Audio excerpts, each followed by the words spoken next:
सर्वांना नमस्कार. मी ॲस्ट्रो तृप्ती. आज आपण कर्क राशीच्या लोकांचं वैवाहिक जीवन अगदी साध्या सोप्या पद्धतीने समजून घेणार आहोत. आता आपण कर्क राशीची थोडक्यात माहिती समजून घेऊया. आपलं जे ग्रहराज्य आहे त्या ग्रहराज्यातील सर्वात जलद गतीने धावणारा ग्रह म्हणजे कोण तर चंद्र होय. चंद्राची गती इतर ग्रहांपेक्षा जास्त असते. त्याच्यामुळे काय होतं की कर्क राशीचा राशीस्वामी चंद्र असल्याने चंद्राच्या भ्रमणावर चंद्र जसा कलेकलेने वाढतो आणि कलेकलेने कमी होतो त्याप्रमाणे कर्क राशीचं मन हे सतत दोलायमान होत असतं. म्हणूनच चंद्राला मनाचं कारक मानलं आहे. मन कसं असतं? मन हे वाऱ्यासारखं असतं, सतत बदलत राहणारं. त्यामुळे कर्क राशीचे जातक चंचल, इमोशनल आणि सतत बदल शोधत असतात. आपण जर कुंडली पाहिलं आणि कुंडलीत जिथे 4 अंक लिहिलेला असतो तिथे जर 4 अंकामध्ये चंद्र असेल तर तुमची चंद्र राशी ही कर्क आहे, म्हणजे तुम्ही कर्क राशीचे आहात असे आपण म्हणतो. आता आपण कर्क राशीचं चिन्ह पाहिलंय का? तर कर्क राशीचं चिन्ह काय आहे? तर खेकडा. तर खेकडा कसा असतो? बाहेरून कडक असतो आणि आतून खूप मऊ असतो. त्याचप्रमाणे कर्क राशीचे जातकही तसेच असतात, मनाने खूप नाजूक असतात.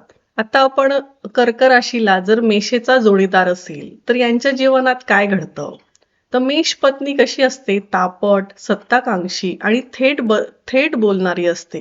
तुम्ही भावनांवर चालणारे, त्याच्यामुळे संघर्ष हा नात्यामध्ये होतोच. पण दोघांनाही बदल हा आवडतो, म्हणून हे नातं तुम्ही जर शांत राहिला तर नक्की टिकू शकतो.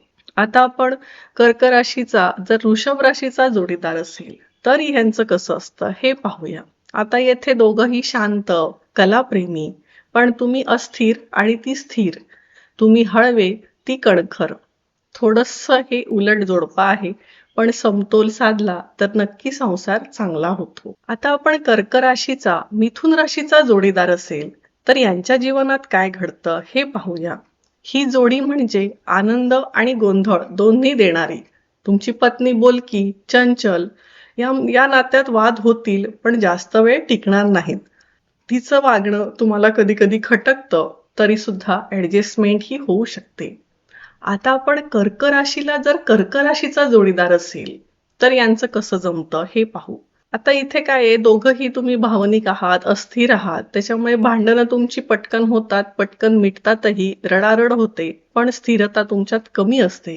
त्याच्यामुळे संयम वाढवा. संयम तुमच्या आयुष्यामध्ये खूप गरजेचा आहे. आता आपण कर्क राशीला जर सिंह राशीचा जोडीदार असेल तर यांच्या जीवनात काय घडतं? सिंह पत्नी अतिशय कणखर असते, ठाम असते, तुम्ही अतिशय इमोशनल असता.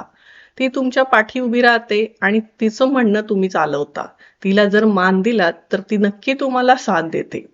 आता आपण कर्क राशीचा जोडीदार जर कन्या राशीचा असेल तर यांच्या जीवनात काय घडतं हे पाहूया. तुम्ही सरळ आणि ती विचार करणारी, ती प्रचंड संशयी, तुम्ही इमोशनल, भावनिक, ती तर्काने चालणारी. त्यामुळे या नात्यामध्ये ताण निर्माण होतो. त्याच्यामध्ये संयम हा नेहमी आवश्यक आहे. कर्क राशीचा तूळ राशीचा जर जोडीदार असेल तर काय होतं हे पाहूया. दोघही आनंदी आणि जीवनाचा आनंद घेणारे. तुम्ही वाहून जाणारे तर ती समतोल ठेवणारी. ही जोडी छान चालते. आता पुढे काय आहे तर वृश्चिक राशी. वृश्चिक रास आणि कर्क रास. आता हे दोन्ही राशी या जलतत्वाच्या आहेत. हे दोघही आपण याला दोनही पाण्याच्या राशी म्हणू शकतो. पण हे काय आहे, तुमचं मोकळं पाणी आहे आणि वृश्चिकेचं साचलेलं पाणी आहे. त्यामुळे तिच्यामध्ये नियंत्रण जास्त आणि तुम्ही लगेच रिॲक्ट होता, लगेच इमोशनल होता. पण हे नातं नीट सांभाळलं तर नक्की मजबूत राहतं. आता आपण धनु राशीचा जोडीदार जर कर्क राशीचा असेल तर यांच्या जीवनात काय घडतं? येथे मात्र मी तुम्हाला सांगेन, कर्क आणि धनु या षडाष्टकातील राशी म्हणजे एकमेकांपासून 6व्या आणि 8व्या येणाऱ्या आहेत. कर्क ही चंद्राची रास आणि धनु गुरुच्या स्वामित्वाखाली. चंद्र आणि गुरु हे ग्रह मित्र ग्रह असल्यामुळे येथे मैत्र षडाष्टक मानलं जातं. थोडक्यात ही जोडी अशी असते की दोघं एकमेकांशिवाय राहू शकत नाही, पण 100% यांचाही जुळतही नाही. स्वभावामध्ये विरोधाभास प्रचंड असतो. त्यामुळे लग्न करताना जरा विचार करू शकतो. पण इथे कसं आहे की आकर्षण मात्र यांच्यात असतं, पण जर आपण समजून घेतलं नाही तर नात्यामध्ये नक्की ताण निर्माण होऊ शकतो. आता कर्क राशी आणि मकर राशी यांचं नातं कसं असतं, तर ही अगदी समोरासमोरची जोडी आहे. पत्रिका जेव्हा बघतो तेव्हा ही समोरासमोरची जोडी दिसून येते. तुम्ही मनाने, ती कर्तव्याने कष्ट करणारी असते. तुम्ही भावनांनी जगणारे असता. ती प्रेम दाखवत नाही, पण कामातून प्रेम दर्शवते. जर हे आपण नातं समजून घेतलं तर नक्की टिकतं. आता कर्क राशी आणि कुंभ राशी, तर ही जोडी षडाष्टकामध्ये येते, कारण येथे चंद्र आणि शनी हे दोघंही शत्रू आहेत. तुम्ही लोकांमध्ये रमणारे, ती एकांतात राहणारी. तुम्ही बोलके आहात, ती विचार करणारी आहे. त्यामुळे शक्यतो कर्क राशीच्या जातकांनी कुंभ राशीशी विवाह करू नये. आता सगळ्यात शेवटची रास म्हणजे मीन रास. तर यांच्या जीवनात काय घडतं? हे दोघंही भावनिक असतात, कारण हे जलतत्वाच्या राशी आहेत.